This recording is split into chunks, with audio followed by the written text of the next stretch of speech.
al Señor por permitirme hoy de poder compartir con vosotros la palabra. Y gracias a todos los que estáis hoy aquí presentes, porque verdaderamente el Señor siempre tiene algo especial para nosotros, para nuestras vidas. Y hoy no va a ser menos, ¿verdad? Así que prepara tu corazón, prepara para recibir esta palabra que viene de parte de Dios para tu vida. Lo mismo que me ha tocado a mí ya. Entonces, pues lógicamente el Señor prepara cada predicación, ¿no? Para que llegue a los corazones de cada uno de nosotros. Y gracias, por supuesto, a nuestros pastores por permitirme el poder estar aquí compartiendo con todos vosotros.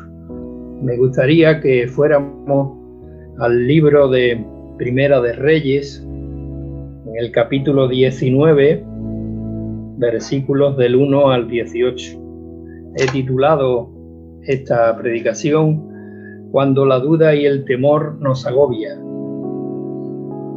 Dice la palabra de Dios: Acab dio a Jezabel la nueva de todo lo que Elías había hecho y de cómo había matado a espada a todos los profetas. Entonces envió Jezabel a Elías un mensajero diciendo: Así me hagan los dioses y aún me añadan, si mañana a estas horas yo no he puesto tu persona como la de uno de ellos. Viendo pues el peligro, se levantó y se fue para salvar su vida, y vino a Berseba, que está en Judá, y dejó allí a su criado.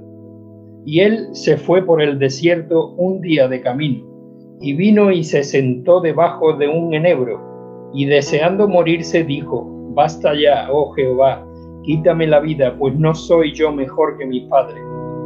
Y echándose debajo del enebro se quedó dormido, y he aquí luego un ángel le tocó y le dijo: Levántate, come.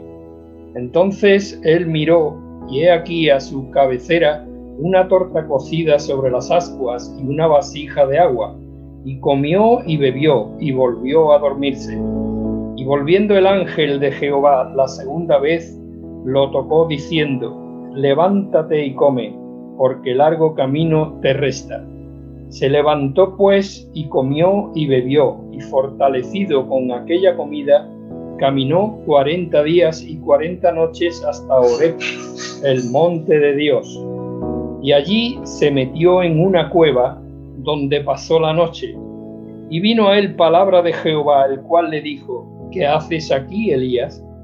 Él respondió: He sentido un vivo celo por Jehová Dios de los ejércitos, porque los hijos de Israel han dejado tu pacto, han derribado tus altares, han dejado tu pacto, y han matado a espada a tus profetas, y solo yo he quedado, y me buscan para quitarme la vida. Él le dijo: Sal fuera y ponte en el monte delante de Jehová. Y he aquí Jehová que pasaba, y un grande y poderoso viento que rompía los montes y quebraba las peñas delante de Jehová. Pero Jehová no estaba en el viento. Y tras el viento un terremoto, pero Jehová no estaba en el terremoto. Y tras el terremoto un fuego, pero Jehová no estaba en el fuego. Y tras el fuego un silbo apacible y delicado. Y cuando lo oyó Elías, cubrió su rostro con su mano y salió y se puso a la puerta de la cueva.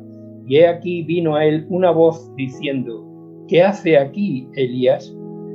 Él respondió: He sentido un vivo celo por Jehová, Dios de los ejércitos, porque los hijos de Israel han dejado tu pacto, han derribado tus altares y han matado a espada a tus profetas, y solo yo he quedado, y me buscan para quitarme la vida. Y le dijo Jehová: Ve, vuélvete por tu camino por el desierto de Damasco, y llegarás y ungirás a Hazael por rey de Siria. A Jehú, hijo de Nimsi, ungirás por rey sobre Israel, y a Eliseo, hijo de Safat, de Abel Meola, ungirás para que sea profeta en tu lugar. Y el que escapare de la espada de Hazael, Jehú lo matará, y el que escapare de la espada de Jehú, Eliseo lo matará. Y yo haré que queden en Israel 7,000 cuyas rodillas no se doblaron ante Baal y cuyas bocas no lo besaron. Amén. Aleluya.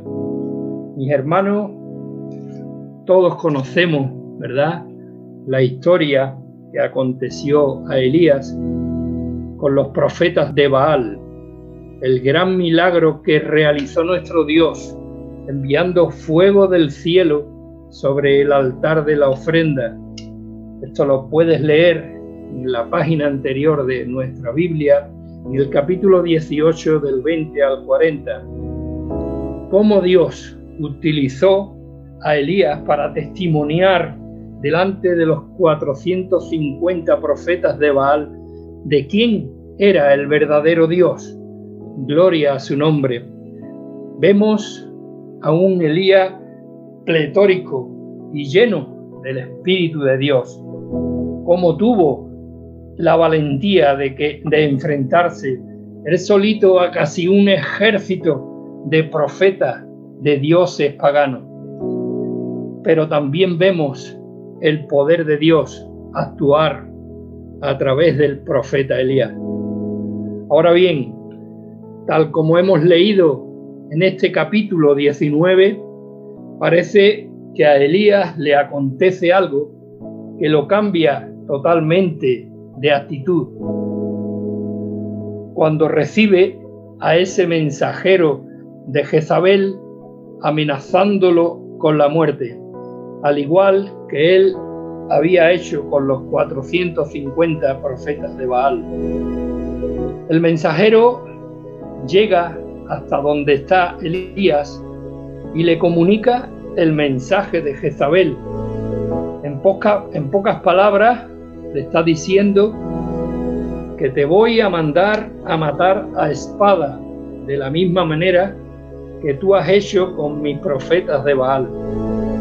Al parecer, todos sabían que cuando esta mujer, Jezabel, hablaba, lo hacía en serio. El profeta de Dios, que no tuvo miedo cuando enfrentó a cientos de enemigos, ahora tiene miedo de esta mujer impía. La realidad sea dicha de que ni aún este milagro de llover fuego del cielo pudo convencer ni al rey Acab ni a su esposa Jezabel de que el Dios verdadero era Jehová de los ejércitos. Al enemigo de nuestras almas no le gustó lo que había pasado, y ahí se levantó esta mujer Jezabel para enfrentarse al profeta Elías. Claro, el profeta Elías, viendo el peligro que le acechaba, se levantó y se fue lejos para salvar su vida. Satanás no podía soportar la victoria por el Dios Todopoderoso y utilizó a esta mujer. Y la utilizó principalmente para atacar a Elías psicológicamente.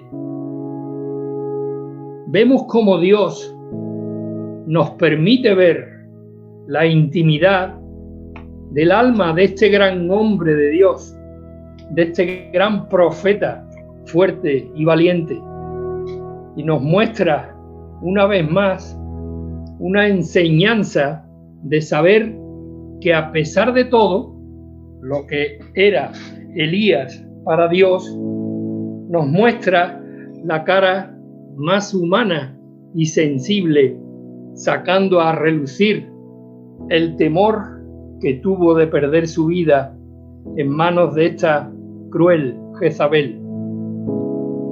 Pienso que incluso llegaría a pasar por su cabeza el hecho de perder la confianza en Dios, que no lo podría librar de esa muerte.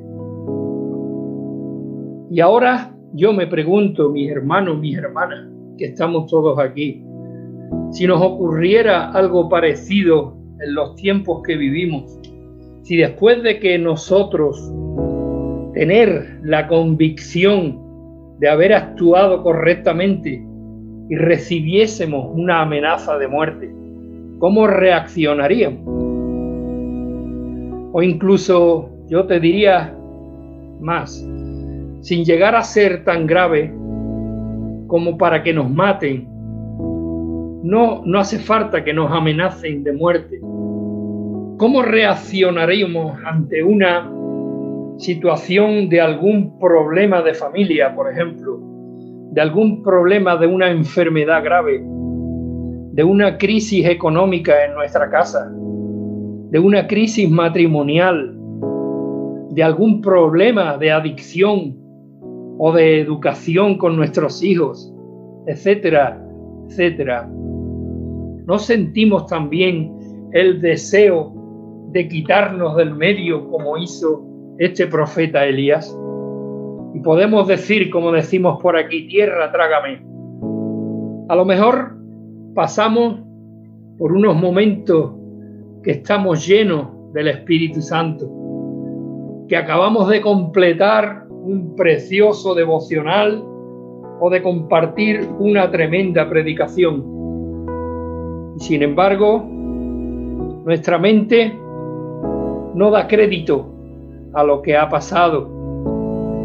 La idea del peligro comienza a trabajar en la mente de Elías y está debilitando su fe.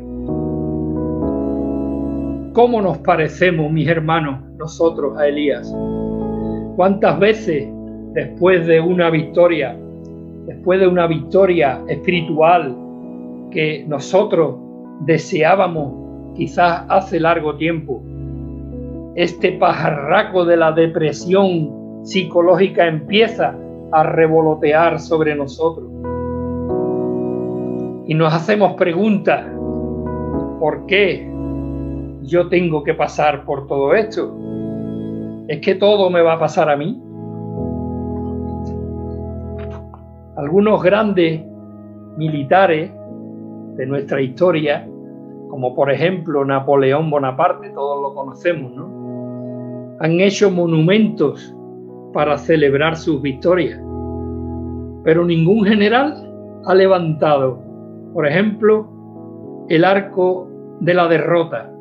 Siempre se ha levantado el arco del triunfo, la torre de la victoria, a pesar de que todos tuvieron bastante de esas derrotas también. De la misma manera, nosotros edificamos monumentos a nuestras victorias, pero qué poco deseamos recordar nuestras derrotas. Un famoso ajedrecista le aconsejaba a sus estudiantes: estudien las partidas que han perdido, no las que han ganado. Las partidas ganadas no les van a enseñar mucho, pero de las perdidas extraerán mucha instrucción para no repetir los mismos errores. Aleluya. El temor de Elías es como una nube oscura que se interponía entre él y el Señor de los cielos. El mismo Elías, en el capítulo 18, versículo 15, una hoja antes de lo que acabamos de leer, dijo: vive Jehová de los ejércitos, en cuya presencia estoy, que hoy me mostraré a él.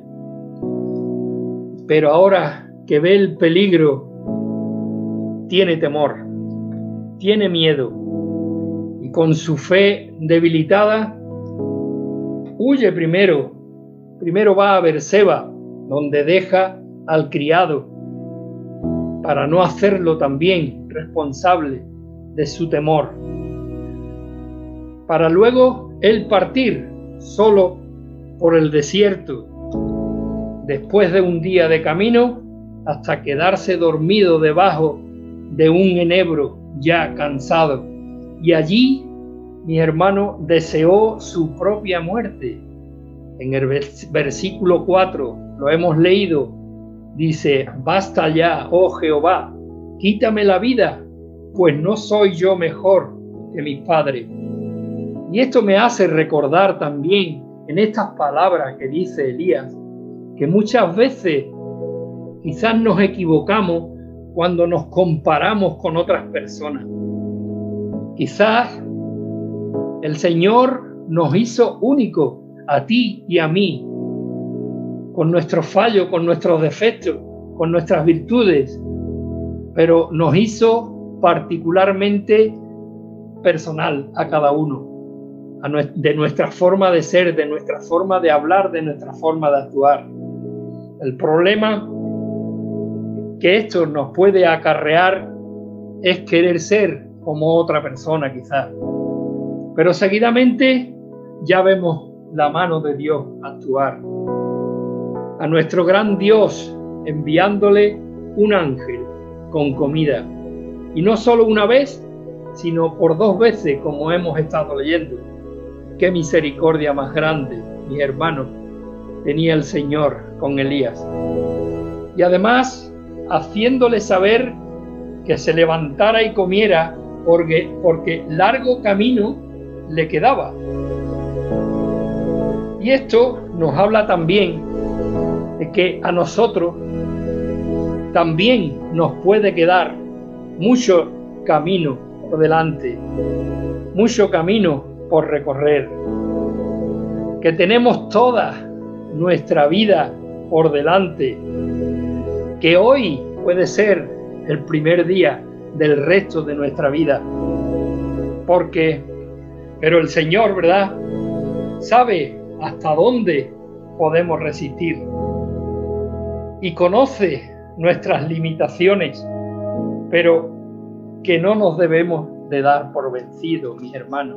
Es una de los mensajes que podemos entresacar de esta lectura del profeta Elías. Muchas veces nuestro sendero, nuestro caminar por la vida se hace muy difícil. Afrontamos muchos obstáculos y conflictos. Nos han atacado y nos han dejado heridos emocionalmente. Los años también van haciendo mella en nuestro cuerpo, quizás por los achaques que nos van saliendo, ¿verdad? Eso quizás lo podemos decir ya más de uno aquí. Él sabe exactamente cuánto podemos soportar. Y es por eso que las palabras del apóstol Pablo son tan preciosas en 1 Corintios 10:13, cuando nos dice: fiel es Dios, quien no os dejará ser tentados más de lo que podéis soportar. Con aquella comida, Elías caminó 40 días, y dice la palabra, y 40 noches. Dios es el único que puede darnos una comida tanto espiritual como física que satisfaga y nos fortalezca tanto, mis hermanos. Qué fortaleza espiritual, qué fortaleza física recibió el profeta Elías. Aleluya. Alimentémonos y fortalezcámonos comiendo de su palabra, mi hermano, hasta llegar al lugar de su presencia. Gloria a Dios. El hombre que un rato antes estaba tirado en el suelo, debajo de un enebro, sin fuerza, sin aliento, que deseaba morirse, de pronto se levanta y hace un montón de kilómetros hasta llegar a Horeb, el monte de Dios. Haciendo un poquito de estudio y de investigación, resulta, yo no sé, al principio casi no me lo creo, pero son cerca de 600 kilómetros los que existe desde donde estaba Elías, allí en Berseba o debajo de ese enebro, hasta el monte Horeb, el monte de Dios. O sea, lo cual quiere decir que si estuvo andando 40 días, 600 entre 40, sale una media de unos 15 kilómetros diarios. Por solamente una comida, un alimento que le dio, que lo fortaleció y lo alimentó tanto espiritual como físicamente. ¿Qué pensaría mientras caminaba por esa ruta interminable con un paisaje tan monótono, ¿no?, como puede ser el desierto, donde hay poca vegetación, quizás le viniera a la mente las palabras de su contemporáneo Isaías. Sabemos todo que en Isaías 40:31 nos dice la palabra: pero los que esperan a Jehová recibirán nuevas fuerzas, levantarán alas como las águilas, correrán y no se cansarán, caminarán y no se fatigarán. Elías llegó a Horeb, el monte de Dios. ¿Y qué hizo allí? Lo primero que hizo es meterse en una cueva. Y de nuevo aparece el Señor diciéndole, bueno, tampoco, al parecer no le gustó tampoco al Señor. Y Dios le vuelve a hablar diciendo, ¿qué haces aquí, Elías? ¿Qué haces dentro de la cueva? Y esto también nos debe de sonar a algo.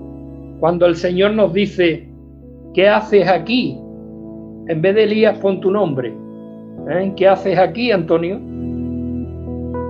Sea donde sea que nos encontremos, que a Dios no le pueda estar agradando. Él se disculpa diciendo que tiene un celo muy grande por Jehová, Dios de los ejércitos, etcétera. Todo lo que viene en el versículo 10 y que se repite en el versículo 14.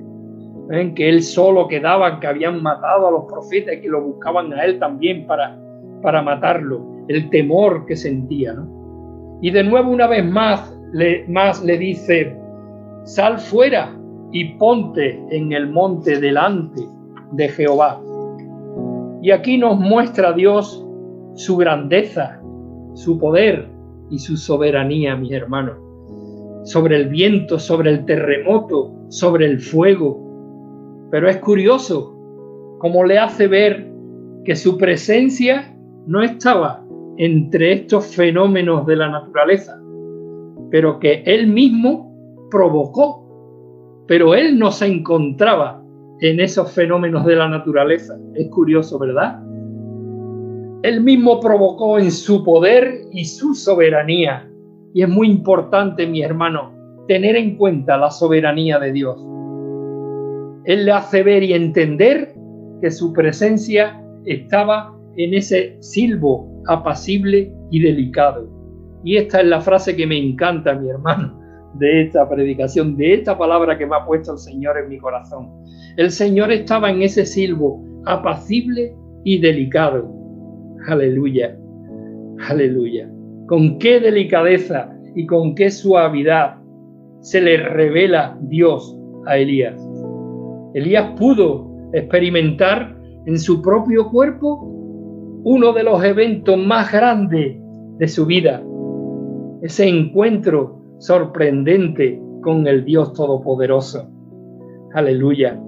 Quizás solo sea comparable, aunque en la vida de la historia de la vida de Elías hay acontecimientos muy importantes. Todos sabemos, ¿no? Elías no fue una persona que murió junto a Enoc, fueron de los únicos que no conocieron la muerte, ya que fue arrebatado en un carro de fuego. También quiero recordar aquellos momentos en la transfiguración con Jesucristo, que junto a Moisés se le apareció también a Pedro, a Santiago y a Juan. No cabe duda que Elías era especial para Dios. Y es muy interesante ver cómo Dios obra para ayudar a sus hijos, mis hermanos. En momentos de angustia, en momentos de depresión, en momentos que tenemos temores, en momentos de miedo de nuestra vida. Y además de esta manera tan dulce, tan sosegada, tan agradable, Dios en un silbo apacible y delicado. En los momentos muy difíciles de la vida del profeta Elías, tenemos un Dios poderoso que también nos puede ayudar a nosotros en estos momentos que tú puedas estar pasando difíciles. Y creo que esta es una de las enseñanzas más importantes de esta historia. A veces nosotros, como le ocurrió a Elías, creemos que todo se acabó, que ya no servimos para nada, que nunca podremos hacer lo que Dios quiere que hagamos. Llegamos incluso a desconfiar de que Dios pueda hacer algo en nosotros. A veces sentimos que no podemos más y sin duda las circunstancias por las que atravesamos pueden ser muy duras, pero Dios nos ayuda por medio de un ángel, por medio de alguien que nos pone a nuestro lado. Bien pueda ser tu pastor, tu pastora, tu hermano, tu obrero, tu amigo, un familiar, incluso la misma palabra de Dios. Y nos dice que aún no hemos llegado al final de nuestro camino, que aún Dios tiene algo que mostrarnos. Solo debemos buscar, mi hermano, mi hermana, ese silbo apacible y delicado en donde está la presencia de nuestro Dios. Recordar las dulces palabras de nuestro Salvador, que le dijo a Pedro que él lo negaría 3 veces. En Lucas 22:32 dice: pero yo he rogado por ti para que tu fe no falte. Quizás el Señor te pregunte a ti hoy, mi hermano, ¿qué haces aquí? Sal de la cueva, de tu lugar de confort, y es posible que te diga, como le dijo al final a Elías, a partir del versículo 15, ve y vuélvete por tu camino, por ese desierto, por esos tantos kilómetros que ha hecho. Vuélvete por ese desierto de Damasco, etc. Y es verdad que nos cuesta ir y volver por el desierto, pero es así que el Señor nos enseña y nos corrige y nos disciplina incluso. Es de una forma que a lo mejor no podemos entender, pero que es la forma que está en sus propósitos para con nosotros. El mismo Señor Jesucristo lo dijo, ¿verdad? Si alguno quiere venir en pos de mí, niéguese a sí mismo, tome su cruz y sígame.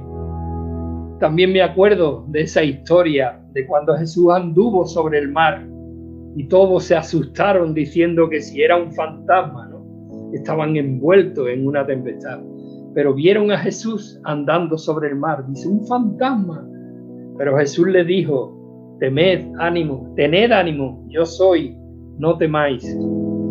Luego Pedro se baja de la barca y puesto los ojos en Jesús, anduvo sobre el mar. Pero ¿qué le pasó luego? Apartó su mirada de Jesús, mi hermano, y se hundía. Pero Jesús lo cogió del brazo y lo sacó y le dijo, hombre de poca fe, ¿por qué dudaste? Mi hermano, mi hermana, una vez más, el Señor nos dice con esta palabra que no apartemos nuestra mirada de Jesús de Nazaret. Y quiero terminar con el versículo de 2 de Timoteo 1, versículo 7, que dice así, porque no nos ha dado Dios espíritu de cobardía, sino de poder, de amor y de dominio propio. Amén.